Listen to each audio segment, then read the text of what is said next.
staff member, but each student who's part of our system to understand how to be a better leader. These are things that we explicitly teach students. We don't just kind of hope that they pick them up. We do take the time to teach students about these things. And you, I'm sure, are aware that in today's crunch of standardized testing and all of those things, that some of those leadership qualities, how to be a good citizen, and whatnot, those are sometimes squeezed out of the curriculum, and we're making a very conscious effort to not do that. The second theory of action is dramatically improved Tier 1 instruction, and you can see that here in this lower left-hand slide. What does that mean? It means that the better that my staff becomes at delivering instruction to students, the more effective they're going to be in the classroom, the better that they're going to learn. Back in the day when all of us were in schools, that looked a lot like what you see right now, a teacher standing in front of a classroom and kind of having students take notes, kind of lecturing and that type of thing. There's still a place for that, but it's not the most effective way for students to learn. So over the course of the last 4 or 5 years, we've invested a lot of money in refining those strategies, trying to create classrooms where students are actively doing. They're the ones doing the work. The teacher, of course, is going to be tired at the end of the day, but we really want our students to be exhausted at the end of the day because they're the ones who need to be working. That's how learning takes place. That's the second theory of action. The third one is trying to create systems and structures that outlast any one of us that's in our current positions. Ely's my home. I was born and raised here. I love it here. I don't plan on going anywhere anytime soon, but eventually I will. And when I do, I want these systems and structures in place for whoever replaces me. And that's the same with each and every teacher within our system, each principal, etc. So I want you to know, I could have talked for 45 minutes about those 3 things. So I hope you appreciate my efforts at being expedient here. What I want to talk about next is some really key portions of our performance plan. Our plan is based on student outcomes. So while those theories of action, those describe the things that we do as staff members, the outcomes are based on how we measure success, based on how our students perform. That's why it's a performance plan. So I want to take a look with you at this slide that has the yellow, or the tables that have a little yellow highlight there. And again, please understand I'm trying to move through this as quickly as possible for everyone's sake. These are assessment results measured going back to 2015-16 when the state of Nevada switched assessment systems. The Smarter Balanced Assessment Consortium is a national collaborative of a pretty sophisticated type of a test. Very, very different from the type of test that any of us would have taken back when we were in school. It's a computer adaptive test. The questions it gives students adapt using artificial intelligence based on the results that the students input into the computer. It's not a fill in the blank. It's not a multiple choice type of an exam. It's highly sophisticated where students are reading passages, they're responding in writing, and then those responses are scored. So you can see going back to 2015 and 16, and this is reflective of our state as a whole, as this assessment was provided for the first time to our students, that our proficiency rate is nothing to be real impressed with there. But I am proud of the progress that our students have made, again, going back to this idea of changing Tier 1 instruction. As we get better at teaching, our kids get better at learning what we're asking them to learn. So you can see right before the pandemic hit that we were in a really much better place. You can see what our goals are for 2022, which is obviously this school year. If you go over to the next slide that's on the bottom left-hand corner of that same page, what this is going to show you is how has the pandemic affected student learning. And I'm sure if you follow the news at all, you hear lots of people talking about learning loss. And I don't know exactly what that's supposed to mean. As an educator, I know sometimes politicians think they know what it means, but this is my best effort in encapsulating where students are now versus in comparison to the rest of the state and compared to where they were before the pandemic hit. So I'm sure you've already looked at that a little bit already. The state changed in literacy, that's what ELA stands for in the world of education. You can see that statewide students in grades 3 through 8 regressed to the tune of 7.1 percentage points. In our district, we regressed 0.9. So it was a very favorable comparison. You can also see what happened in math there. We regressed 1.6 percentage points compared to the state as a whole at 11.2. One thing that I think is really worthy of celebration, and again highlights some of the good work going on, in the same slide at the very next table below that, you can see that while the state regressed pretty dramatically in grades 6 through 8, our local students here at White Pine Middle School and Lund, grades 6 through 8, they really rocked it. I mean, they just knocked it out of the park. They said, who cares about this pandemic? We're going to keep on learning, and they made a whole lot of progress when it comes to math. So very, very proud of that. And I want to highlight the high school students as well. On the next page, you'll see ACT performance summarized there. When you and I were in high school, only the college-bound students took the ACT. I remember as a high school senior here at White Pine High School, we had maybe 25 to 30 students take the ACT. Nowadays, every high school junior takes the ACT. It's not an option, it's something that is expected for everyone to do. And again, you can see with our high school students that we, while it was very slight, we did have some positive movement despite regression statewide. I think it's important, and part of the reason I'm here today is to hope that you will, with me, recognize how important it was for our students to be in in-person learning for all of last year. We were one of only 4 counties in the state that made that commitment from day one, and we kept it all year long. We're doing the same thing this year. We know, as Mayor Robinson said, that COVID is still around. We are absolutely experiencing lots of struggles as far as staffing and trying to keep things up and running, but that is our commitment, and I think it's reflected in this data. And I hope that you will recognize and celebrate that with me. We should be very proud of our students. We should be very proud of our teachers and our principals, all of our support staff who have just really worked their tails off throughout this whole pandemic. So that was student goal number 1, core academic learning. Again, if you have this digitally, anything that's highlighted is a hyperlink. You can click on that with your computer, with your mouse, and it will give you more than you ever wanted to know about the data that we track and that we attend to as educators. The second performance plan goal is the idea of college and career readiness. And this basically means, how do we provide our students more opportunities so that beyond just reading and writing and science, etc., they are really prepared for what comes at them after high school. So historically, we've done this through programs like Senior Achievement, which I know many of you have been judges for our senior presentations. This is a great class. I just went to a senior presentation yesterday where the student said, this is the best class I've ever taken in my entire life. They learn how to do their taxes, apply for jobs, they have mock interviews, just all sorts of taxes, real life things that again get squeezed out of the curriculum because, you know, of those test scores that I was showing you before, right? No superintendent ever wants to have to stand up and tell people, oh, our test scores don't look so good. But these other things are not measurable all the time. Like, but we're really trying to continue to focus on them to help students be ready for what happens next. But in addition to that, one thing that I would really like to highlight, and then I'll move on, is the STEAM Academy at David E. Woolman. STEAM stands for Science, Technology, Engineering, Arts, and Math. We opened this academy 3 years ago. Students who participate in that, they attend school for 10 additional days during the year, and they stay every Monday at school until about 5:30. And some of the things that they do, you can see it on this slide down at the bottom left-hand corner. Chess, coding, culinary, gardening, reading, Lego Club, Ocean Club, video graphics, world passports. Those are things that our K through 5 kids are doing.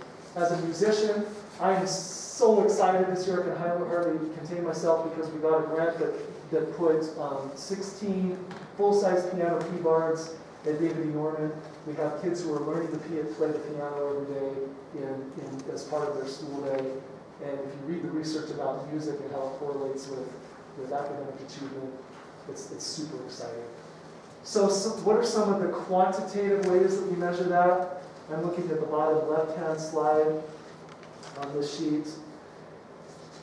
You can look at the advanced diplomas that are issued by our students as seniors. You can see that there's a positive trend line there going back to 2018. A third of the students, last year it was about 38%, our goal was 40%. You can see the dip in 2020, which was the year that we closed our doors in the spring for COVID. It made a huge impact on the progress of our students that spring. Advanced diplomas require 4 credits of science, 4 credits of math, and a 3.25 GPA. So we have plenty of high school students who are going way above and beyond their minimum. On the next page, some additional quantitative measures. Post-secondary participation, that means any student who's in a CTE course, welding, culinary, web design, computers and technology, etc. The other column, post-secondary completion, is any student who completes a 3-year sequence. So as an example, students who are in our health science course of study, they started health science 1, that takes an entire year. Health science 2 takes the second entire year. And then the final course is the certified nurse's assistant course. So these kids graduate with a CNA license. They're ready to go to work right away. We have about 40% of our students who complete one of those sequences. That doesn't even count all of our kids that are taking dual credit classes at GBC. Okay?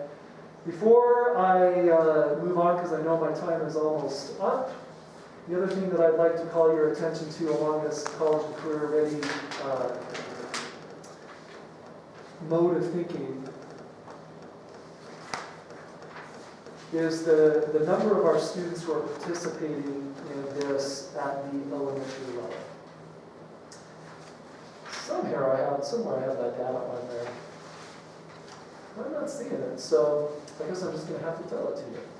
So we have, whereas 4 years ago we had 0 students involved in any of these STEAM clubs at David E. Norman because there weren't any. This year we have 156 students who are involved. They're opting in. They are choosing along with their families for this extra rigor that we're providing in the school. So again, just really, really proud of that. Our third performance plan goal is school culture and climate. I'm only going to spend a second on that, even though again I could talk about it for quite a while.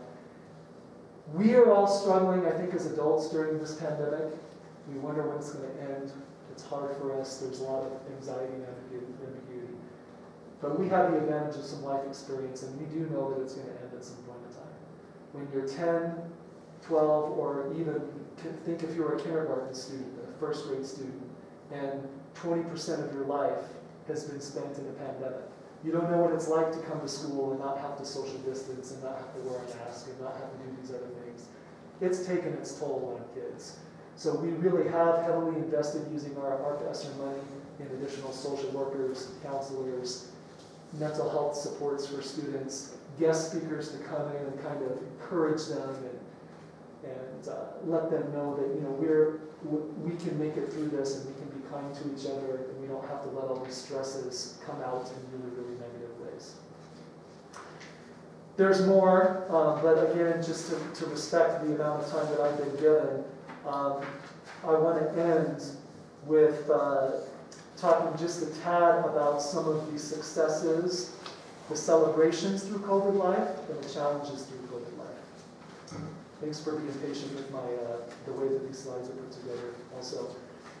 We do still offer distance education for any family who wants that. We have about 5% of our students who are learning from home. That works really well for our kids who are K through 5, believe it or not. It's horrible for kids grades 6 through 12. Generally what ends up happening is, and we can't refuse them. If they request COVID learning at home, we have to provide. We don't get the chance to argue with them and say, oh, you're not really scared of it. But what we've noticed is that especially with our high school kids, it's really not about COVID. It's about how can I fly below the radar? How can I try to avoid doing cider for truancy? How can I try to do nothing and then hope I'll miraculously graduate? It doesn't work. Having our kids on campus really is the best way to go. And we're working our tails off to try to support those students and their families, but it takes two. It has to go both ways. And if the student and the family are not going to engage, then it's a real challenge. We have seen an increase in habitual absenteeism, in truancy, difficult behaviors with students. Again, we're trying to work on those things with our families and with our mental health supports, but it's there. It's like that weight when you walk into a school, you can feel it. You can feel the stress that's there, even though everybody, I think, is trying to do their best to work their way through it. There's some other items on here, but maybe I'll request some time in a different meeting to come back and talk to you about those, because I want to leave some time for any questions that you might have for me. And again, just really thank you for your support as a fellow government agency. I know it's hard. I know the burden that you face as elected leaders, and we really appreciate your support and everything that you do to lead in this community. So if there's any questions, I'll try to answer those.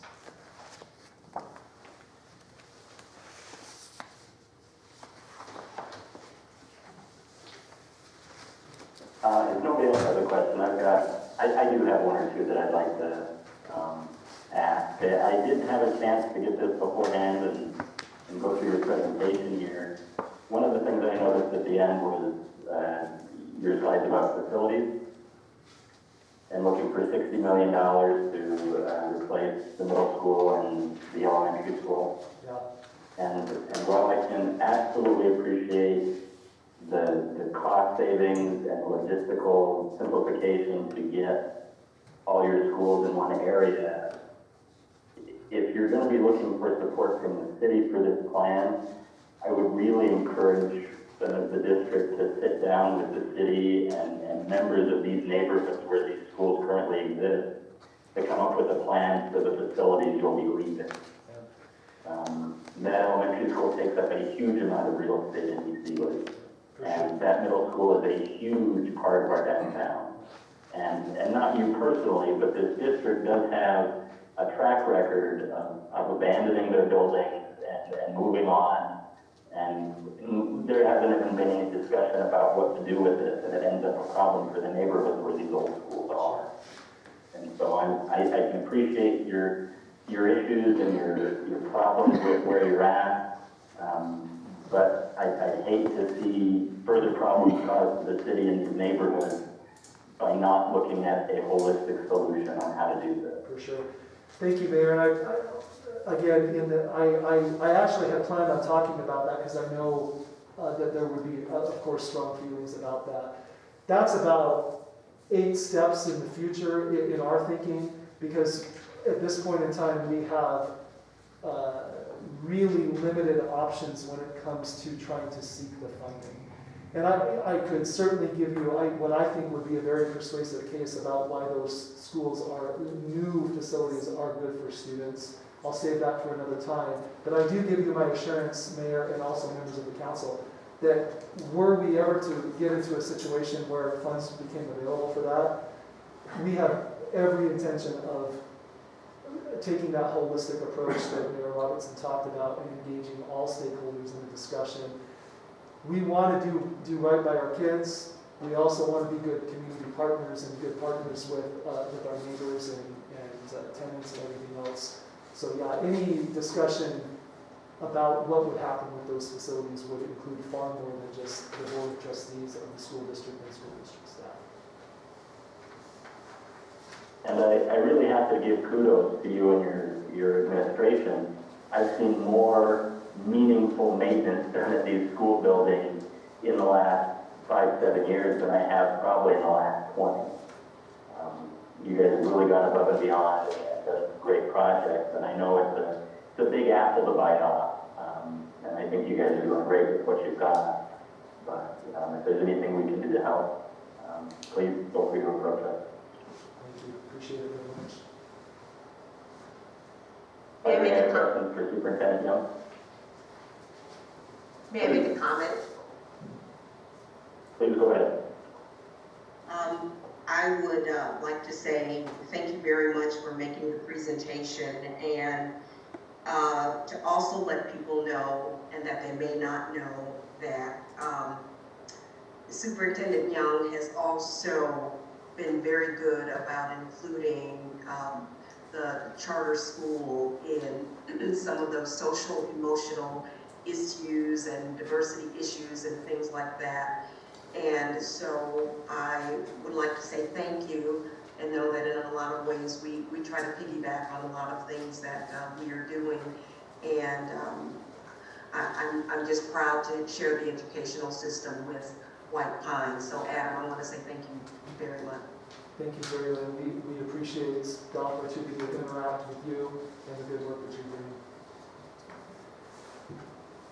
If I can give a parting comment, this little QR code right here that's on the last page of the slide, some of you know this and some of you get this already, but I send out a monthly key communicators message to hundreds of people in the community to kind of talks about some of the things I mentioned tonight as well as other issues.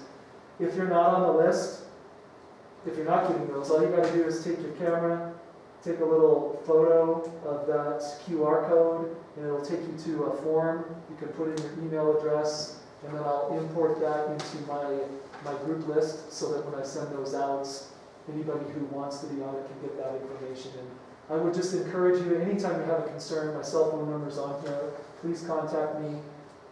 As we go through our spring rotation of school presentations, we'll be on site at each one of our schools. It's so amazing for our kids. They put on these big presentations, they sing, they show these projects that I was talking about with STEAM and all this, and we just love people to come and see that. And so when I publish my next Key Communicators, I'll give you that schedule, and I would love for any of you, as well as family members and loved ones, to come along and celebrate the things that our students are doing. So once again, thanks for the time tonight. Good luck with the rest of your meeting. Thank you. Thank you, Superintendent Young. Item 2, Mayor Robertson, City Clerk Lee, discussion for possible action, approval of cooperative agreement for election services between White Pine County and the City of Ely. City Clerk Lee, could you, or Leo, or whoever feels up to it, could you give a little background on what we're doing here? This cooperative election services agreement would greatly benefit the city. It's cost savings to us. It would have the voting be electronic at the convention center. The clerk already is our registrar, but they would handle all the mail out of ballots to every registered voter in the city. So I highly recommend approval. And this was brought back up again because, as you may recall, our city elections have been synced up with the general elections and the county elections, so it just makes logistic sense. I know Leo has done a lot of work with the county getting that kind of polished and set up. Are there any questions from any of the council members about this, or the agreement? I think this is Councilman Allworth. I think this is another positive move for the future. You know, for years and years, at least 16, I know you count the ballots till midnight by hand. This is going to be a plus for the city. It's fiscal savings. I move to approve this. I'll second. Motion from Councilman Spear, second from Councilman Allworth. Any further discussion? All in favor? Aye. Any opposed? Carried and so ordered. Item 3, Mayor Robertson, discussion for possible action, approval of memorandum of understanding, MOU, between the U.S. Department of the Interior, Bureau of Land Management, West Desert District, Fillmore Field Office, and City of Ely, establishing a cooperating agency relationship regarding the cross-site project. This is in relation to a power line project that should be coming in from the west side of Utah there. Are there any questions? If not, I'll entertain a motion. I'll move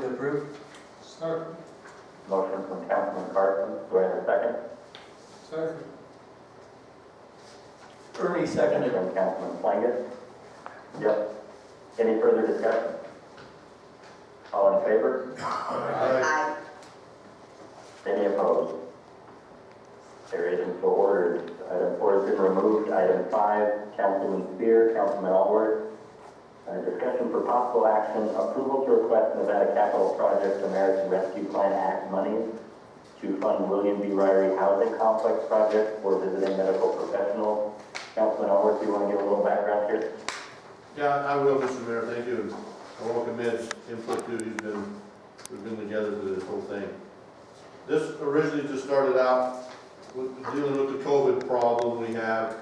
At the first indication, we thought we had a shortage of rooms at the hospital, so we met with the CEO at the hospital, and there's not a shortage of room, there's a shortage of medical professionals, and the shortage is that people are out there, there's no place for them to stay for extended periods of time within the city.